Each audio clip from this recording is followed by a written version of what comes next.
आए कर पहुँचे द गर्मी मुँह के पसीना गाँव में अच्छी हुआ था आला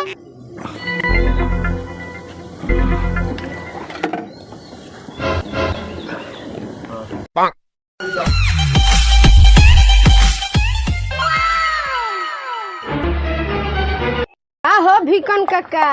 गर्मी में तू अपन जूजो के हवा खियाओ तोरा का हो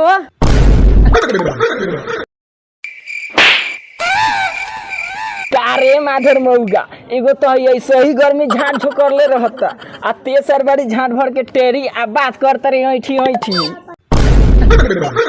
बुढ़ा ढेर बोलता रे ढेर कम बोलल अबे 7-8 टिकोरा झरवा दे कारे तोरा दाई के का कहत रे लार चल बरो तहा टिकोड़ा नहीं की कहत आ बगैचा के हमो के टिकोड़वा कहत नहीं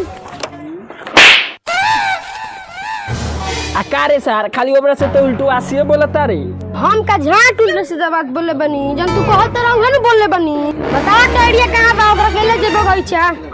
कारे तेरिया कहां बरे रे का देना काय खाती बुलात रे एक तो बाबू पोटाहवा आइल बा बगैचा जाए खाती जासन बाबू बगैचा देखियोसन कोनो आम ना तुए ठीक बता दादा टेंशन कोनो आम तुरे नु ओकरा गोलिया में लाठी धास दे जो घास दी है जन होई तो on देखल जाई करबो एगो दूगो केस बलाई बावरी 2-3 गो का भगवान झाटे कर पहुंच देगो बेरोजगारी से परेशान बढ़ले बनसन ओही में इका आगे उगुल के गांड जोरइले बड़ अरे भाई सही कहत रे होई जमाना में हमनी के का होई कुछ बुझाते नहीं खे होई का हमर झान बाबूजी के पैसा बा खा पिया ऐश करा तब टाइम होई कमाए के तब लोहा फैक्ट्री जिंदाबाद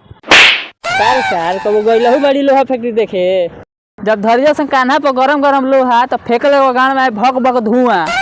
सर यही पे कहत रहो लोहा फैक्ट्री जिंदाबाद जहां जो गरम लोहा सटइया संगड़िया फक से फाटिए जाई सर भाग सर बुझाता गर्मी में तनी से गरमा गइल बाड़ सन चलो दिन थरवा गाछी के अड़िया बैठ के हवा खासन और ठंडा सन अरे सर चलो से कुछ देर आराम कर लिया ए सर के चलते तो बहुत देर हो गइल बा सर कहत चलो से मॉल में नौकरी दिवा तनी आ मॉल वाला मुंहे देख के सर भगा दे तरसन हवा झाट नौकरी दिया सन चलो सन सरवा चल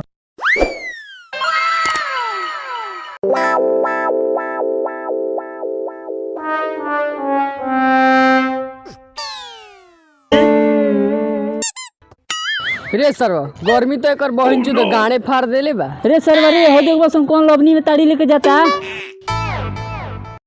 अरे सरवा सोहियो में लेके जाता चलो से सरवा से मार के छीन ले बजे नटी तो झुराइल भर ले बा पी ले बजे चल एगो थार चाही हो एगो कार चाही हो रह बकुलवा के फोन करके पूछी कहाँ बा सरवा बुलाई सरवा के चिकना उखना लेके आवे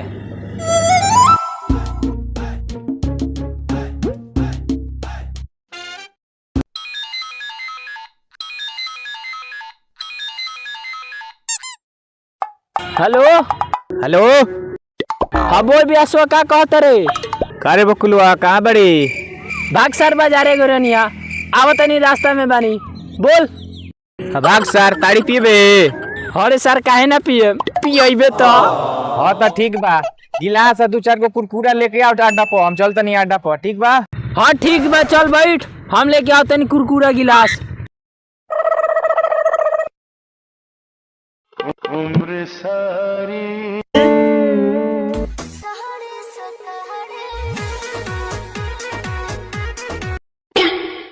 अरे सर दुकान यहाँ बा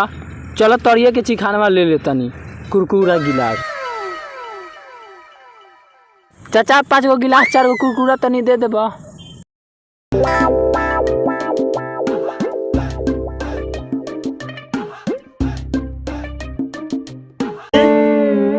अरे साला मुतास लाग गइल रह मुत लेबे द पहिले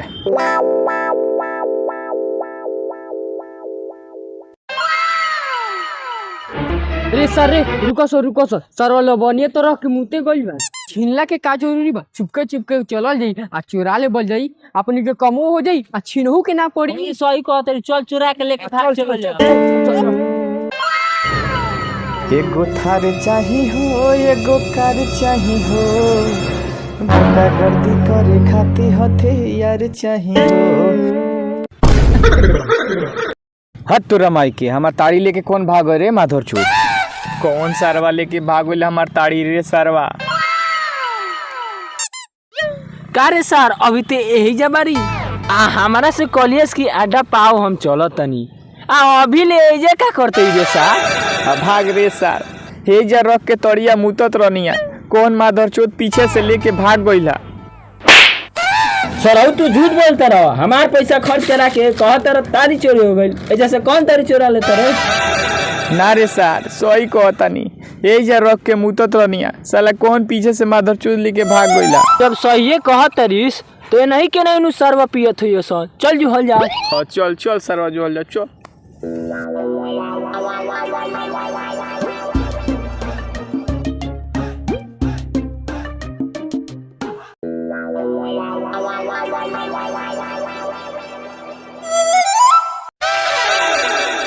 अरे साला रे ताड़ी के व्यवस्था तो हो गई चिकनों को व्यवस्था करा दो तो मजा आ जाए। हाँ सर रुक ला लो फूल का चिकना आ गिलास मंगाओ तनी मंगाओ।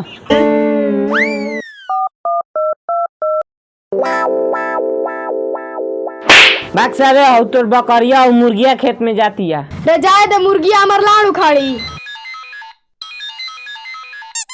हेलो हेलो कहाँ बारी लाल। बाग सर बकरी तो चलाओ तो न्यू स्कूल पर। साला ताड़ी पिया बे। अरे साला लिया बड़ी का।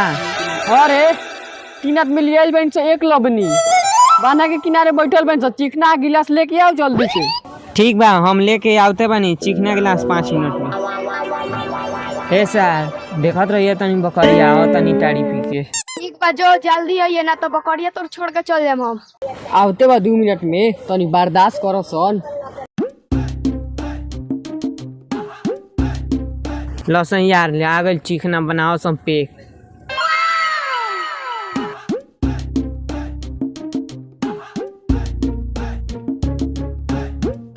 रे सर अरे सोही के ओदे 4 गो लुका के पियो तार सन। अरे सरवा चल चल चल तो सरवा संगे काणो जा पहले।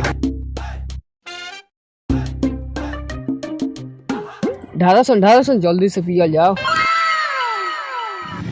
कारे सर रे तनिक हमनी के ताड़ी चोरा के का पिए तर सर रे सर ढेर बोलबे अभी हई ताड़ी किन के लिए आवते सर गाड़े फाड़ दे। का रे सर एगो तो चोरी कर ले बड़ी ओकर बाद से सीना जोड़ी बथिया उतरी मार सर संगे मार।